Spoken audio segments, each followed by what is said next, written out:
the future. Who controls the present, controls the past. The death of bin Laden marks the most significant achievement to date in our nation's effort to defeat al-Qaeda. All you got to do is start looking around, start thinking for yourself, start investigating things, and you will see it all right there. So you have the power. Humanity has the power. We have the power. Do you want to fight? You better believe you got one! Let us never tolerate outrageous conspiracy theories. As for me, give me liberty or give me death!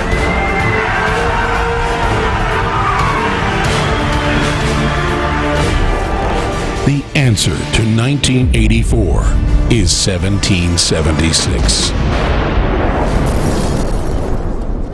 Welcome to the Infowars Nightly News. I'm your host, Jakari Jackson. Here's what we have in store for you on this June 11th, 2013 edition. Tonight on the Infowars Nightly News, Bloomberg is calling free speech a terrorist act. Then, traitor or hero? He's a traitor. The feds want to portray whistleblower Edward Snowden as a Chinese intelligence operative. Plus, sorting out the scandals in Washington. All that and more on the Infowars Nightly News.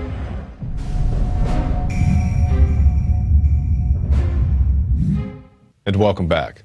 Top story headline: effort to portray NSA whistleblower Snowden as Chinese intelligence operative underway. That he chose Hong Kong in which to flee to find safe haven tells you what? Well, here's the problem: is that Hong Kong is controlled by Chinese intelligence. It's not an independent part of China at all. You know, I've talked to a bunch of people in Washington today in official positions, and they're looking at this as a potential Chinese espionage case. On the face of it, it looks like it's under some sort of Chinese control. Yes, he's talking to some guys in Washington under official positions who say because this guy was in China, he must be some type of Chinese operative. He's not an American who is just fleeing for his own safety. He's now in conflict with some very powerful people. Of course, Mr. Snowden is the whistleblower who brought you the news of Verizon, how they're spying on their customers. I'm pretty sure it's much more than Verizon, but that's the information he was able to attain for himself. Worked for the NSA for a number of years, also has some CIA connections. He said, you know, I'm sick of this, I'm tired of this, I'm gonna put this information out there for the American people. In the interview with Mr. Snowden, you guys can find it online, he says his biggest fear is that the American people will do nothing with this information. I'm sure is the fear of people such as Bradley Manning, who's also in the same type of category.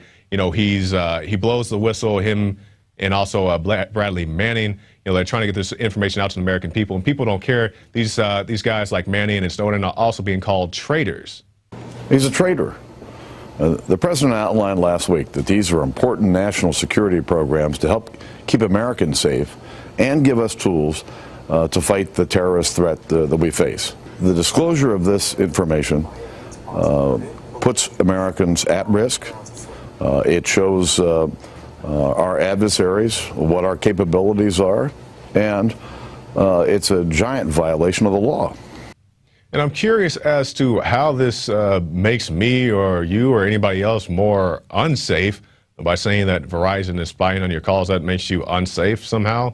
I'm not exactly sure the logic Mr. Boehner has, and I'm pretty sure there are other people such as himself who, you know, who think that they're doing, you know, God's work by spying on you and your family. But that's just how they seem to justify their actions. And of course, I view guys like Manning and Snowden as heroes. Many people have different views, and if I could say anything to Mr. Snowden, the only thing I can say, bro, is like sincerely, you may want to try to get in touch with a guy like McAfee, because he was good at evading certain situations. I'm not advocating any type of criminal activity, but just something to think about. We'll move on to our next story. Most Americans support being spied on by the NSA. This by our very own Paul Joseph Watson. A majority of Americans, 56%, say that the National Security Agency's program tracking the telephone records of millions of Americans is acceptable for the government to investigate their terrorism actions, reports the Pew Research Center. A comparison with a previous poll in January of 2006 highlights the fact that more Americans are now more likely to support NSA surveillance despite a huge scandal it caused for the Bush administration.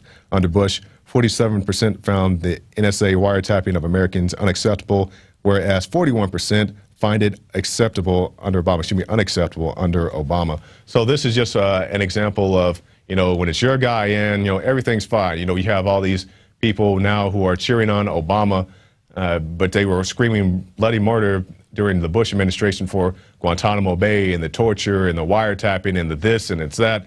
But now when it's Obama, when it's your guy in, and I'm not, rooting for either one of these guys, Obama or Bush or, whoever may happen to be next, but, when it's your guy in, nobody seems to care.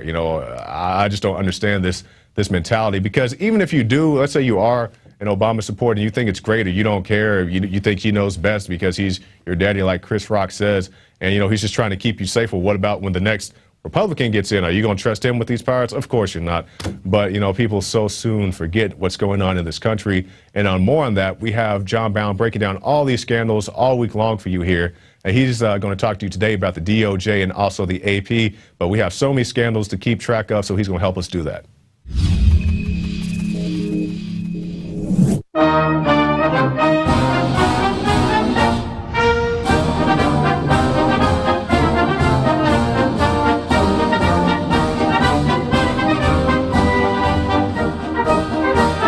It was revealed that the Justice Department obtained telephone records for more than 20 Associated Press reporters and editors over a 2-month period.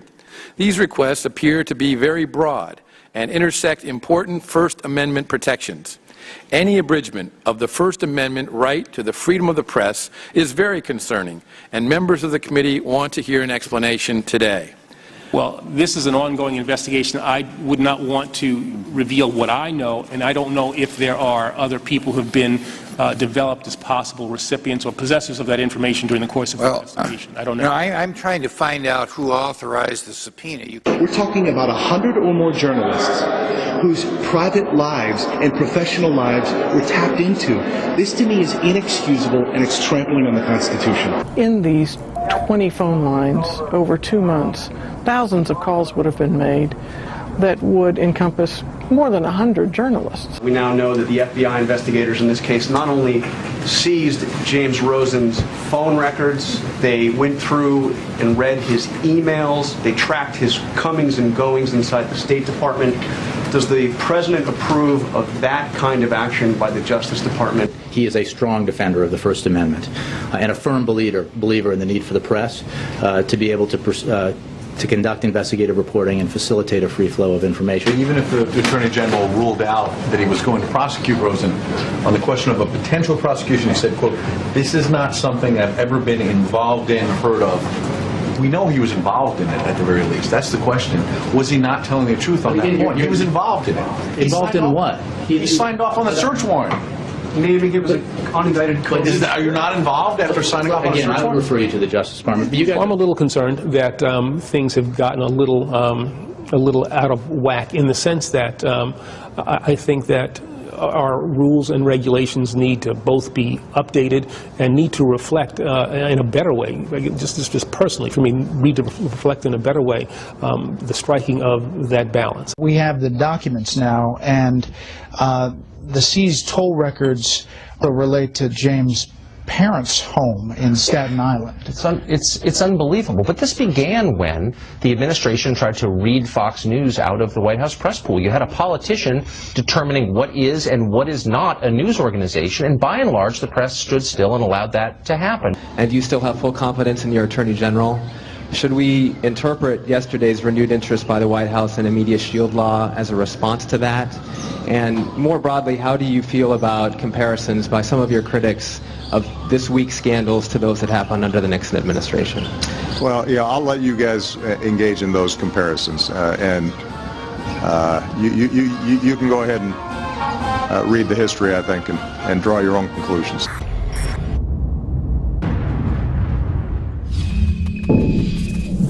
Thank you, John Brown. And like I said, we will be bringing you those all week long. And we'll move on to our next topic. Bloomberg, Alex Jones's free speech causes terrorism.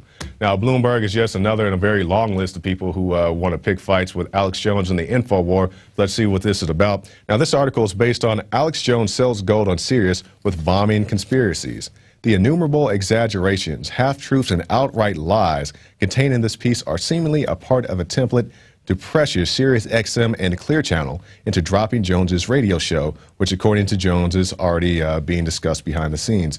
It is clear that the power structure is afraid of Alex Jones and the fact that his listenership is increasing because Infowars has been proven right.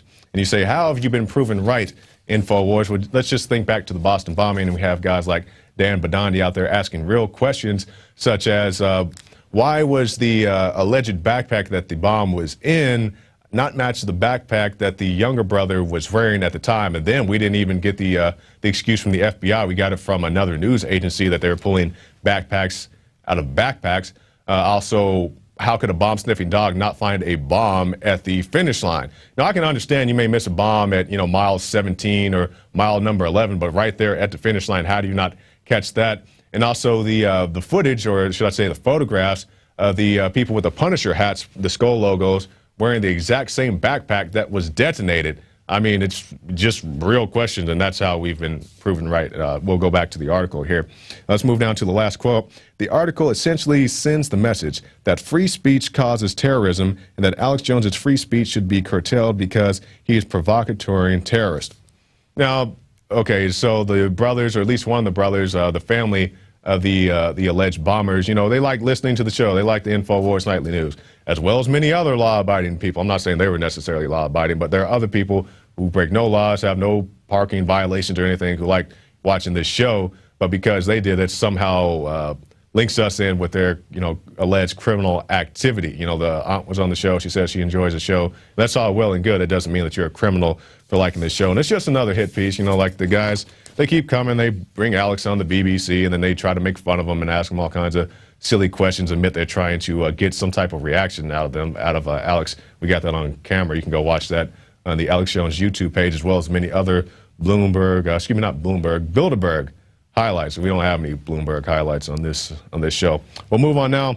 British police use anti-terror moves to arrest protesters. If you think this is something new, it's definitely not. Just think about Occupy, the situation in Turkey, as well as many other places. We'll go now to the article. Now, this is an anti-G8 group. The Carnival Against Capitalism was planned for noon today as a kickoff event for the week of protest in the capital before Britain hosts a Group of 8 summit in the Northern Ireland next week. I messed that sentence all up.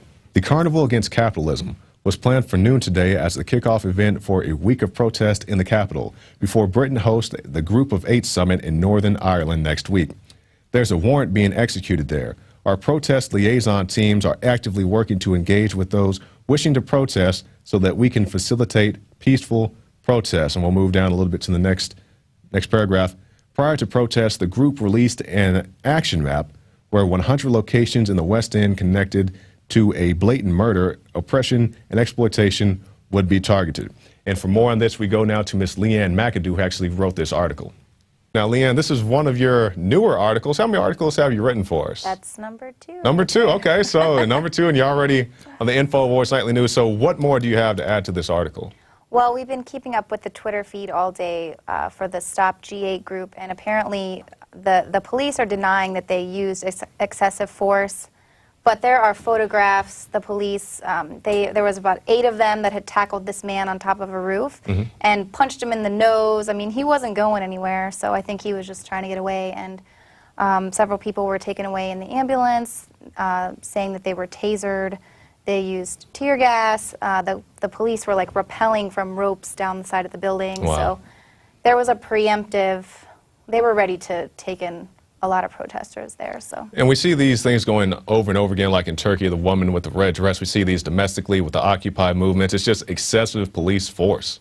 Right, and it's definitely, something to sort of scare people from protesting, to really make them, afraid to exercise their freedom to protest and to have free speech. And, this was a lot different than what we experienced at Bilderberg, though.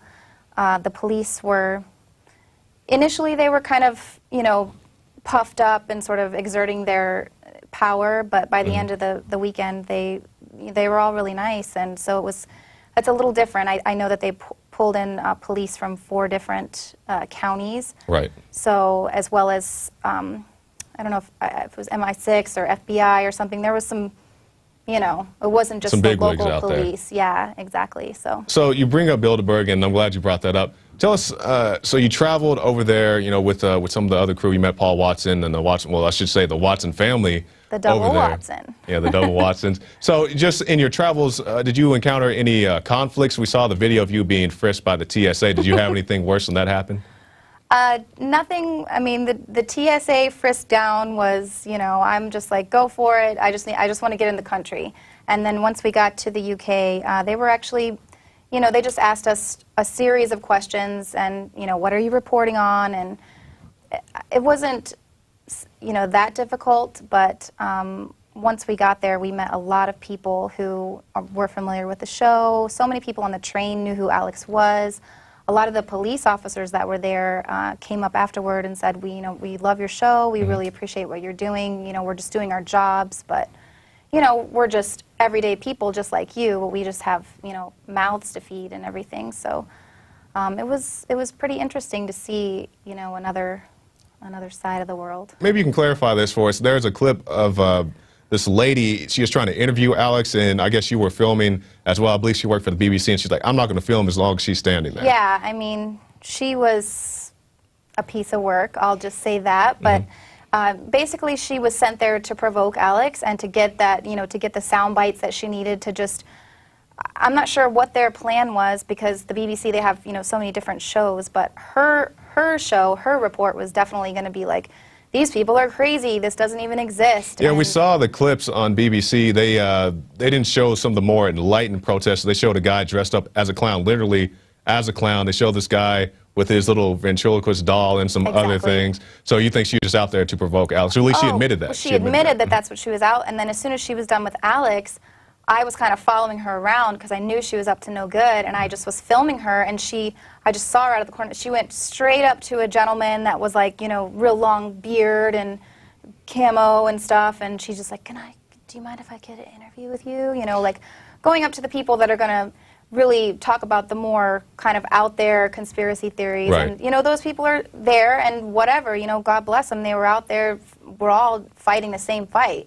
But it's like, just like you said, she goes and will find the clown or find something that where you want to say, oh, these people can't be taken seriously.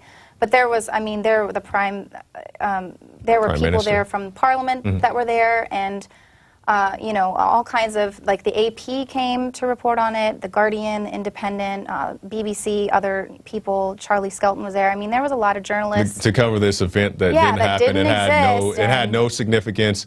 There's nobody in there making any type of backroom deals, nobody violating the Logan Act. None of that happened. Yeah, and this is like I mean, just that week, I think the day we got there or the day after we arrived, there was a huge lobbying scandal in the Parliament. And so they're having to revisit all the rules by which they, you know, conduct their lobbying, and like what's allowed, what's not. And one of the things that's definitely not allowed is to meet with corporations and something where you have a vested interest behind closed doors, where you don't have your like state appointed secretaries there taking minutes, which is exactly what was going on. So that's why, you know, that was probably one of the big victories of the trip was, you know, Bilderberg was covered in the mainstream media for the first time in however 60, 50 something years that it's been around. And we sort of forced their hand in that, and they did come out and admit that yes, it is real, and yes, we were there. And so that was a really big victory. Now, what would you advise journalists, you know, because they see these big events, you know, what would be your advice to somebody who goes out to something like a Bilderberg or a G8 or any of these large events, you know, what do they need to do to be successful in their reporting? Well, I would say just not be afraid to get in people's faces and ask them questions, and then to follow through with leads. We had a lot of people there that sort of said that they had people that worked inside the Grove or things like that, that, you know, now we're having to follow up, and those reports will be coming afterward with people, you know, digging through the trash once the people leave, and as long as they didn't, well, they did actually send in a paper shredding company there to shred all their papers that weren't important in their important meetings. Yeah, the little doodles and stuff. Yeah, exactly. Just, you know, little doodles. And so, yeah, but that's what you have to do, and not be afraid to get kicked out of somewhere for doing your job. We'll end on that note. Just tell us briefly your situation at the BBC when you actually got, I guess, escorted out of the building. Yeah, it was a friendly, you know, the British are very civilized. It was a... I'm just going to interrupt this story. We were watching, I think it was me and Dew and some other guys, and he was talking to Mr. Balls, and he's walking around, and he's like, Mr. Balls, you're up here.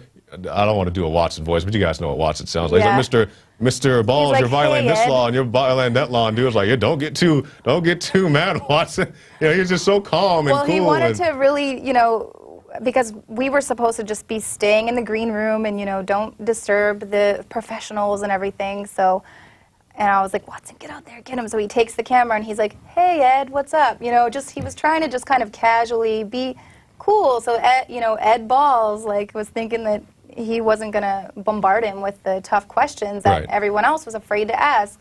Hey, you're violating your ministerial code of conduct.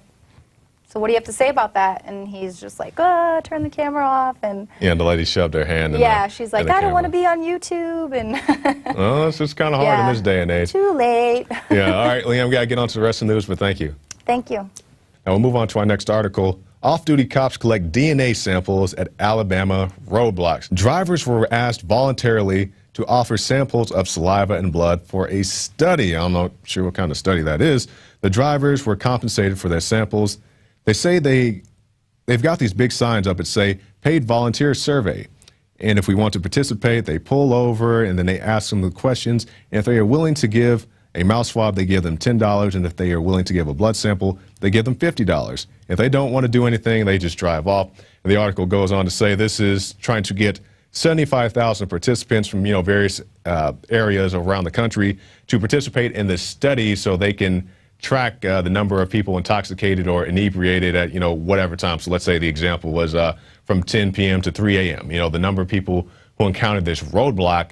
They can volunteer to give their saliva or their blood or, whatever else that they are looking for. And then they say, X number of people between these hours were foolish enough to pull over to this roadblock voluntarily and give us their DNA while they were high or drunk or whatever the case may be.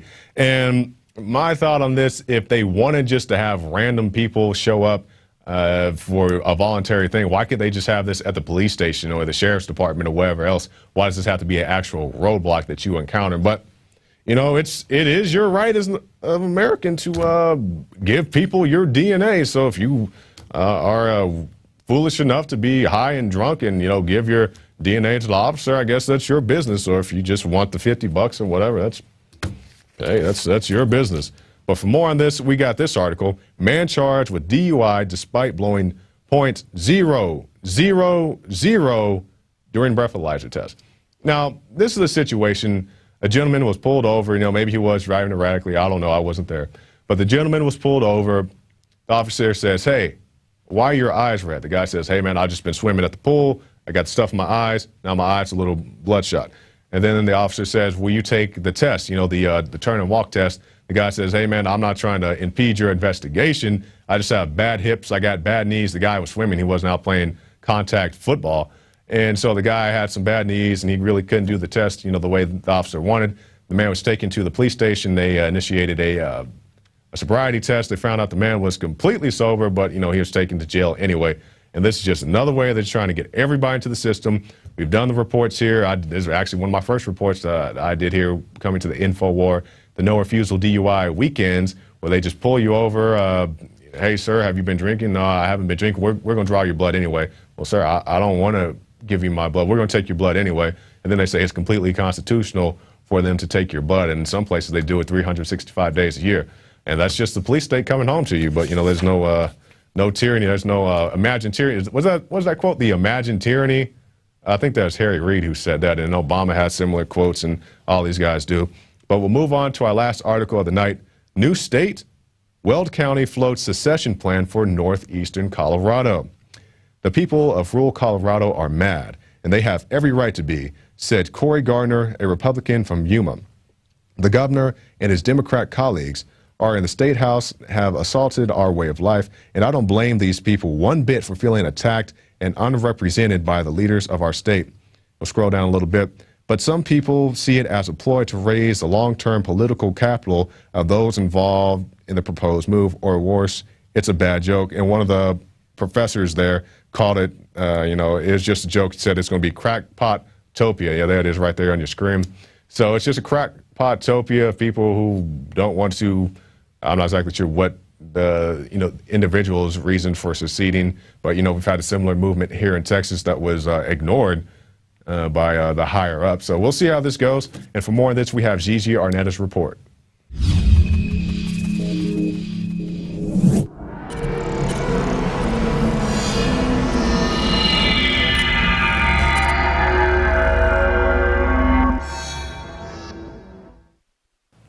Recently on Infowars, we reported on Sheriff Nick Finch, who refused to enforce Florida's unconstitutional gun laws, ended up spending the night in his own jail for standing up for the Second Amendment, and then was forcibly removed by Governor Scott. So will the sheriffs in Colorado get the same kind of treatment that Florida gave Sheriff Nick Finch? In Colorado, 54 sheriffs filed a lawsuit against the new gun laws put in place by Governor Hickenlooper. Not only do the gun laws violate the Second Amendment, but the way it's drafted also violates the 14th Amendment and the Federal Americans with Disabilities Act. So what will happen when they stand up for the Second Amendment? Will they spend the night in the slammer? The Weld County Commissioners voted not to enact any ordinance which prohibits individuals from exercising Second Amendment rights. They also have plans for northern Colorado to secede from Colorado, and it looks like the issue will be on the ballot this fall. Changes to gun laws and the push of renewable energy standards that the area could not fiscally sustain prompted the initiation of the secession process. The people of rural Colorado are mad, and they have a right to be, said Representative Gardner. Parts of Nebraska are considering joining North Colorado to be part of the state. Remember, sign up for prisonplanet.tv and you can give your username and password to up to 10 people. I'm Gigi Arnetta with an Infowars Nightly News Alert. Thanks, Gigi. And it'll be interesting to watch the developments as this thing plays out. Now we move on now to our quote of the day. This is from P.J. Rourke. If we're looking for the source of our troubles, we shouldn't test people for drugs. We should test them for stupidity, ignorance, greed, and the love of power. P.J. O'Rourke. And that's the end of our news portion. I want to thank Leanne McAdoo for sitting in with us and telling us her Bilderberg stories. And speaking of Bilderberg, we have this right here. The Infowars magazine has the double cover, the Bilderberg edition. Be sure to check that out at the InfoWarsShop.com. And also check out PrisonPlanet.tv. You can get yourself a 15-day free trial. You can keep up with some of the latest events, such as Bilderberg, as well as many other things. The rant section, of course, is regularly updated. And yeah, that weird thing. Oh, man, I wouldn't want to stay in that hotel. Anyway, but man, that's a whole nother story. So stay tuned. We'll be back right after this break with Sheriff Richard Mack. Hey, now you can watch The Alex Jones Show live as it happens at Infowars.com/show.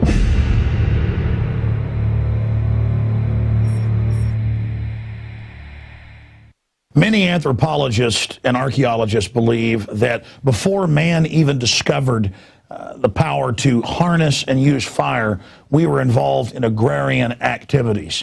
That is, taking the seeds of plants and then replanting them to produce more. The very foundation of our modern civilization and human culture is centered around the planting and cultivation of edible plants, fruits, vegetables, nuts, you name it. And the globalists have been going after gardening. They've been harassing people that have gardens in their front yards or their backyards. They've called for licenses for people to have gardens because you can't trust prisoners in the police state America to be able to grow their own food.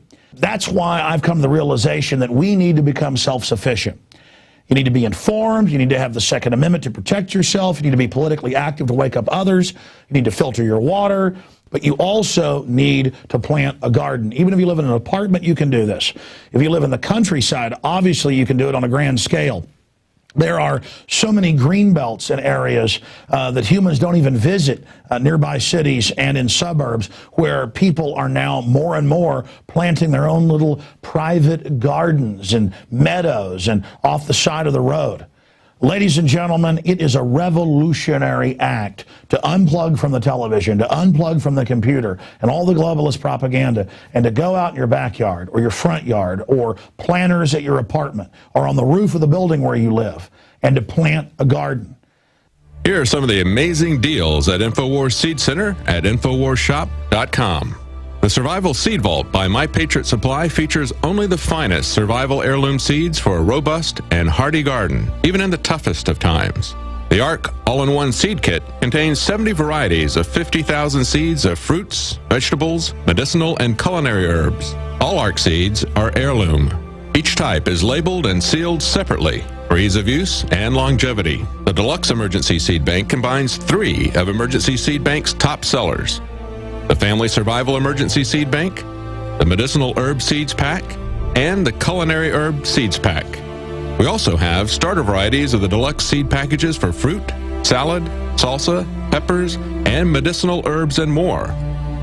Go to the Infowars Seed Center at InfowarsShop.com. A little seed can grow a huge tree that produces fruit for up to 50 years. We have the best life bombs. That's what these are. We have the best weapons against death out there at the lowest prices, waiting for you to lovingly plant them and lovingly grow them and lovingly eat them and share them with others. We will strike back against the New World Order, and this is only one more initiative in our fight against them. So please join us at InfowarsShop.com, or you can link through at Infowars.com at the Infowars Seed Center. Now you can watch the Infowars Nightly News streaming live as it happens for free. Check it out at Infowars.com/show.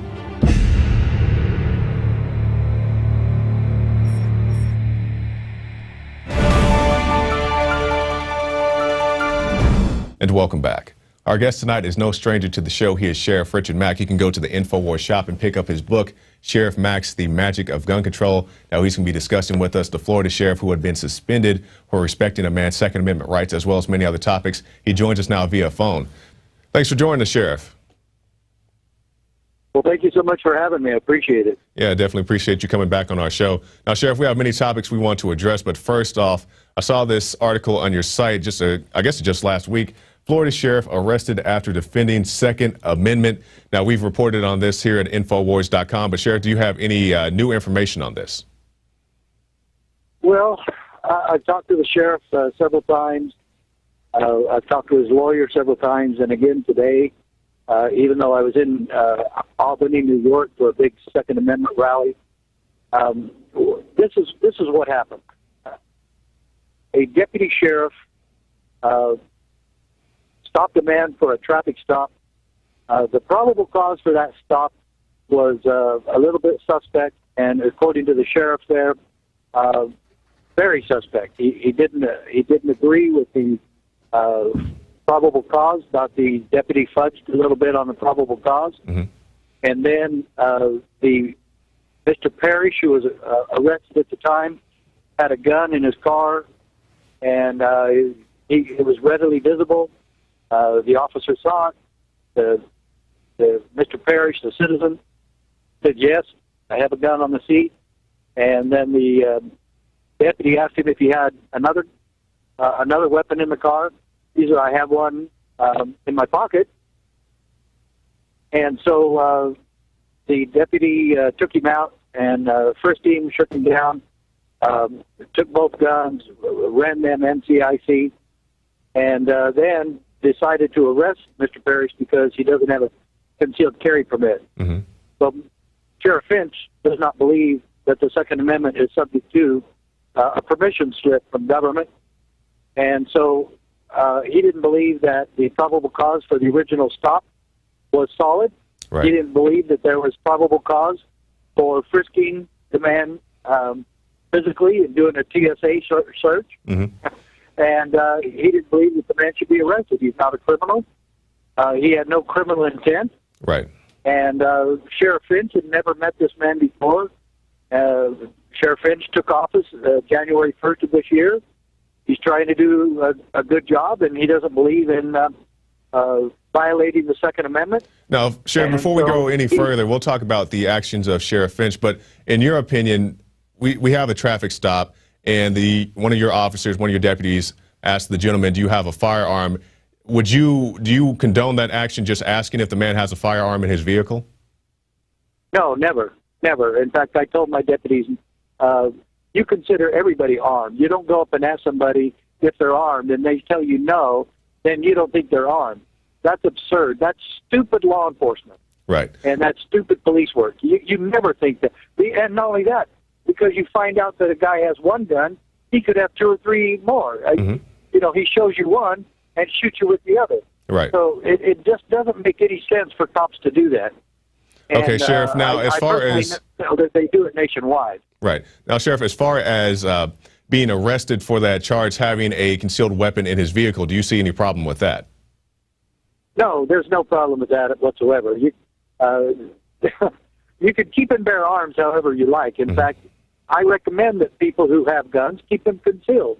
It creates much less alarm than having guns sit out and you happen to explain to everybody why you have a gun on. Or if you wear a gun downtown on the street, which is totally legal in many states in this country, especially Arizona where I live, people are going to ask you, what do you have a gun on for? Or they're going to call 911. This man has a gun. So what? It's legal, it's lawful, and it's appropriate, and it's a guaranteed right. Exactly. Now, Sheriff, you were in your story, you're telling us what happened after Nick Finch heard about this incident. Well, when Sheriff Finch heard about it, he went down to the jail, and he looked at the booking sheet, and he verified the information, and he didn't like what he saw. So he, what I term, unarrested the man, and he released him, and he did away with the charges. If you do that, you're certainly within your rights as a sheriff to do that. You run the sheriff's office. The deputy works for you. That's what a deputy means. It means you're working in his bed. So he said, we're not going to arrest this man for that. He's not a criminal. And so he would also be inclined to destroy the booking sheet upon which are the records that this man was arrested. Now, well, Sheriff, if we can stop right there and clarify, if you can clarify for us. So at the point Nicholas Finch, the sheriff, goes in and says, hey, this man shouldn't have been arrested in the first place, does that null and void the arrest completely? Of course it does. Yeah, that's what the sheriff's job is. Okay. And I've done similar things. You know, you tell your deputies. I told my deputies not to write tickets for people not wearing a seatbelt. If they did, I got rid of it. You know, it was the law, but supposed law. But I believe that that is something that people should choose on their own. Exactly. And here, the sheriff makes the choices as to who is arrested in his office. He is the constitutionally elected sheriff of that county. Exactly. Now, Sheriff, if we can move on, we have some other topics we have to get to. So I just want to talk about Nicholas Finch. He releases the man back out onto the street. And what happened after that with the governor? Well, then 2 or 3 of the deputies within the sheriff's office who didn't want Sheriff Finch to be elected in the first place, you know, that's very common to have enemies within, and you're not always able to get rid of them. And so they're not loyal, they don't support you, but they still do their job. Okay, so these deputies complained to the Florida Division of Law Enforcement, the state agency.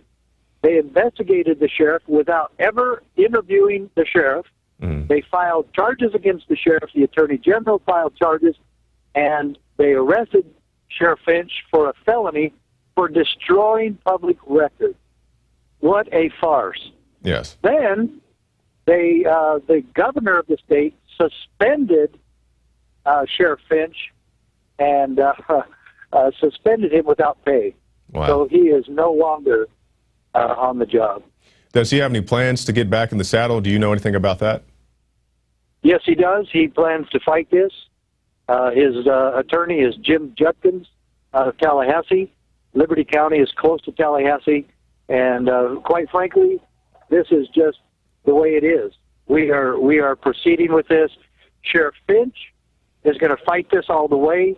He is not going to take a plea bargain. He wants his job back. He wants his reputation back. And he wants to be back in the office that the people of Liberty County elected him to do. Exactly. Now, Sheriff, do you know if there's any way to support Sheriff Finch? Does he have a website or anything that people can contact him through? He doesn't yet. We're raising money for him at CSPOA. So if you would like to make a donation, just make it to Sheriff Finch. Just go to cspoa.org. That's Constitutional Sheriffs and Peace Officers Association. And when it asks you for notes, or just say, put Sheriff Finch. So you can make it sure that it's flagged to Sheriff Finch. And we are trying to raise money for him desperately. He's going to be out of money very soon, yes, as he has no other job. And he and his family are going to be pretty tight for money. And paying his attorneys is going to be something that we're going to help with also. Okay, definitely glad to see that on your site right there. Now, Sheriff, we'll move on to some other topics. Now, or at least you were in New York this week. Is that correct, sir? Yes, I'm still in still Albany. We just left the state capitol about 10 minutes ago. Okay, now tell us what you're doing up there. Well, it's the SAFE Act is the gun control law that New York and Cuomo and Bloomberg all were supporting here. That makes it illegal to have an assault rifle or any kind of magazine that's over 7 rounds. Right.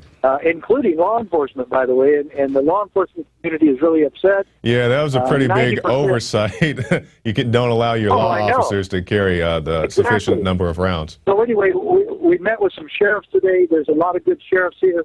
And get this, 52 out of the 62 counties in New York State have opposed the SAFE Act. And you know, these are all these politicians. They want to call it the SAFE Act. Mm-hmm. What it is really, it's the Arrest the Law-Abiding Citizen Act. It's the Arrest the Law-Abiding Gun Owner Act. And it has nothing to do with safety, as you very well know. Things that we've talked about on Alex Jones' show numerous times, talking about how gun control does not keep us safer. Exactly. And a journalist, if I can interrupt you, Sheriff, a journalist confronted Mayor Bloomberg and said, Mayor Bloomberg, will you have your private security force disarmed or have them carry fewer than 7 rounds? And he said, I'll get back to you on that. Yeah. And the sheriffs were being so strong in opposing Governor Cuomo and the others here that, get this, Governor Cuomo called in some of the sheriffs and actually told them to shut up and get on board. And then he denied saying it. I believe that. They're trying to muscle the sheriffs around, but we can see sheriffs like yourself, sheriffs like Nick Finch, many others we've had on the show are just not putting up with this. Well, yeah, of course, and no sheriff in the country should. And so finally we have these sheriffs who are standing and doing what's right. You know, Sheriff Finch didn't call me and say, hey, I want a lot of publicity because I released a man. He was just doing his job. He didn't ask for any publicity. He didn't ask for any awards or plaques. He was just doing his job. And now we find out he got arrested, so we are coming to his aid. We are hoping every sheriff does the exact same thing in their counties. Exactly, because that's what Alex was talking about. You know, we asked people like yourself and other sheriffs, and not just sheriffs, but other officials to come to our aid and stand up for what's right. And, you know, when the times get tough, we have to support people. And I think I know Alex has done the same thing. We've heard of state nullification. This is sheriff nullification. And it's absolutely true and something he should be doing. And I'm thrilled that sheriffs all across this country are now doing it. Exactly. Now, Sheriff, we have to move on to some other topics. I want to ask you briefly, you're probably familiar with Austin Police Commissioner Art Acevedo. We had him on, actually I had a chance to meet him about a month or so ago, and he said his law is to enforce the laws as passed. Now, he is he's in the police department, you're in the sheriff's department, but do you agree with that statement that his job is to enforce the laws as passed? For some of these elected sheriffs that are saying we would not, who is part of what branch am I? Executive branch. You can't say that you stand for the Constitution as an elected sheriff, law enforcement official, as part of the executive branch, invoke the Constitution in terms of the Second Amendment and turn around and absolutely ignore the rest of our 200 years of law that talks about the separation of powers. You are the executive branch. Whether you like it or not, your job is to enforce the law as passed. Well, is he ever going to keep his oath of office? I want to ask him that. But I want to ask him also, if he was the chief of police in Montgomery, Alabama in 1955 when Rosa Parks was arrested for failing to give her seat to a white man, would he enforce that law too? Well, would he have arrested Rosa Parks? Well, that'd be a good question. He says he wants to enforce the law. It's ass pass. I'm not putting any words in his mouth. That's his quote. Yeah, that was a law. That was a law. Is he going to arrest everybody for jaywalking?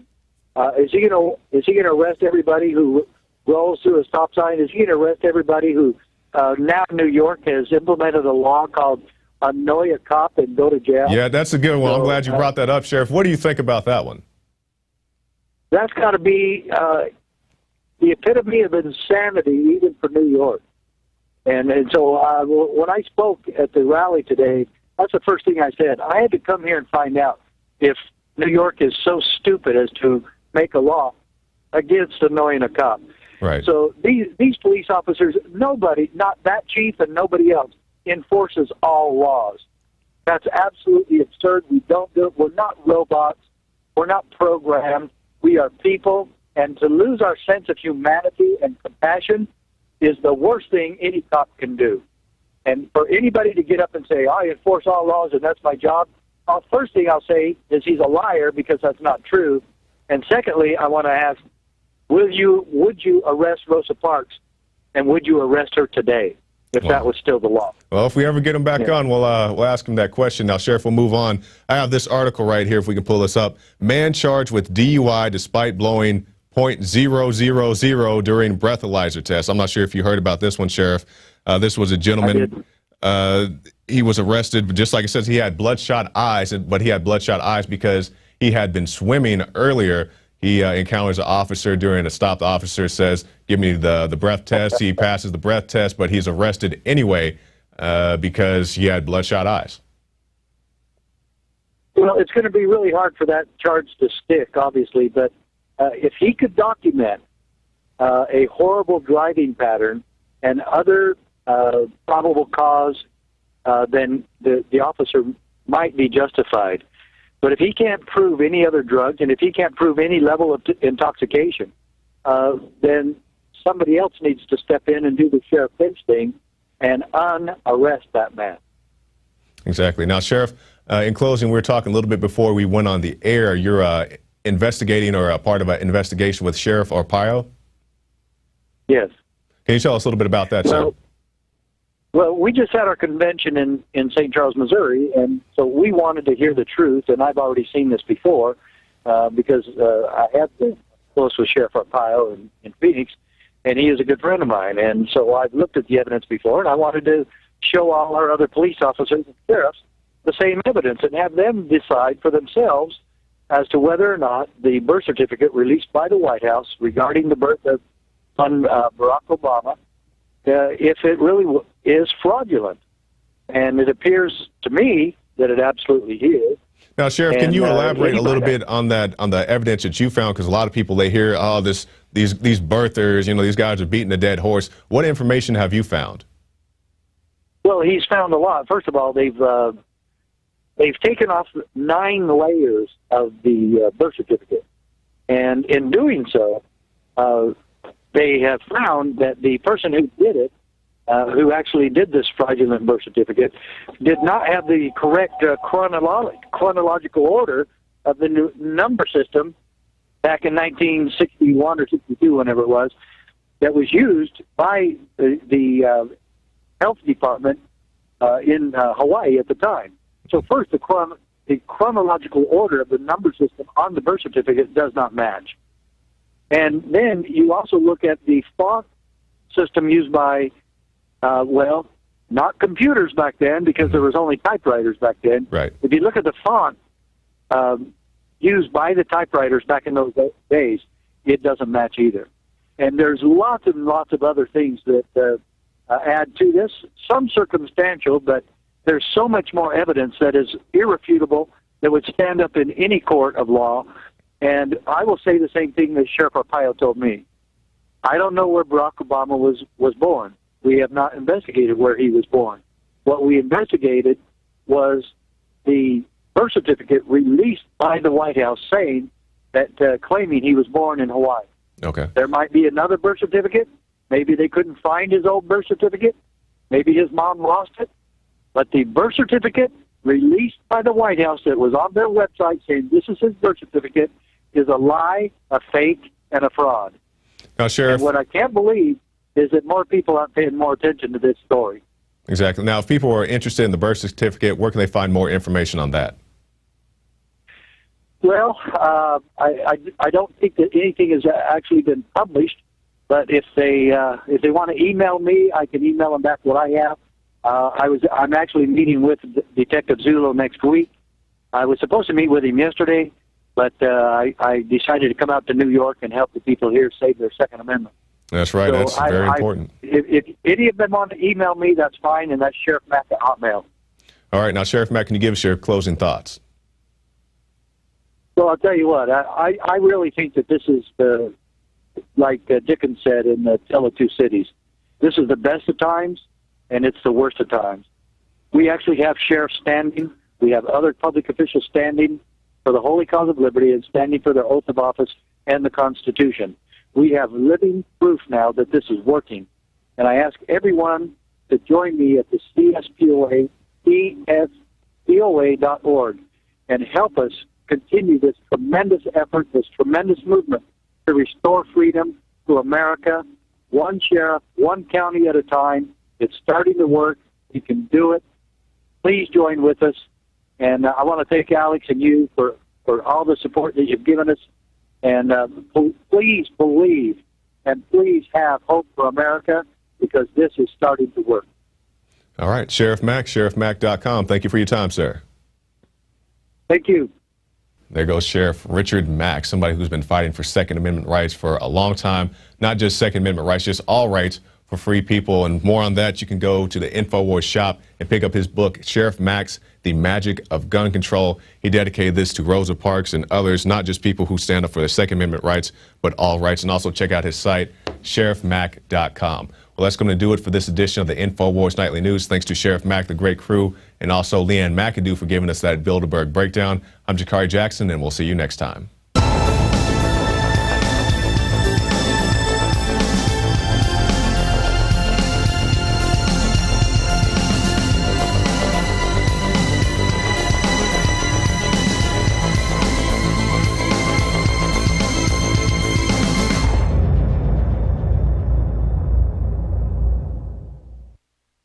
Now you can watch The Alex Jones Show live as it happens at Infowars.com/show.